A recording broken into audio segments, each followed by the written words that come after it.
नमस्कार दर्शकों, MKT news 24 news channel में आप सभी का स्वागत है। वसई में 4 साल के मासूम पर अमानवीय हमला, विधायक स्नेहा दुबे पंडित ने की सख्त कार्रवाई की मांग। वसई में 4 साल के मासूम विघ्नेश कोंढारे पर हुए अमानवीय हमले से पूरे इलाके में आक्रोश फैल गया है। घटना की जानकारी मिलते ही विधायक स्नेहा दुबे पंडित ने तुरंत पुलिस प्रशासन से संपर्क कर आरोपियों पर सख्त कार्रवाई के निर्देश दिए। उन्होंने मुख्यमंत्री देवेंद्र फडणवीस को भी मामले से अवगत कराया, जिस पर उन्होंने कड़ी कार्रवाई का आश्वासन दिया। मीरा रोड के अस्पताल में बच्चे का इलाज जारी है और उसकी हालत में सुधार बताया जा रहा है। प्रशासन ने दोषियों को सख्त सजा दिलाने की बात कही है।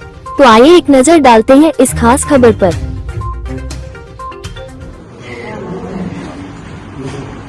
बोलला ना शंकर काय नाही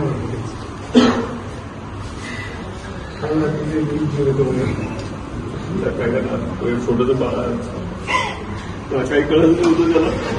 तुम्ही कुठे होता आम्ही वरती घरी होते, वरती घरी होते रूम मध्ये आणि आजी आणि तो खाली खेळत होतो.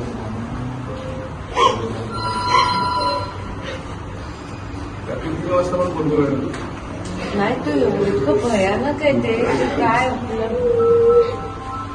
कुछ नहीं आपको करेंगे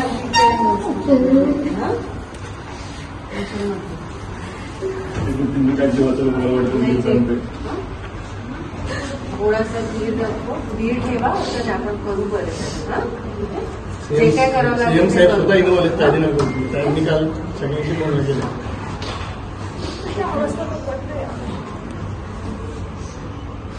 काल 12 वाजता आतमध्ये गेल्यापासून मी बघितलंच नव्हतं नाही.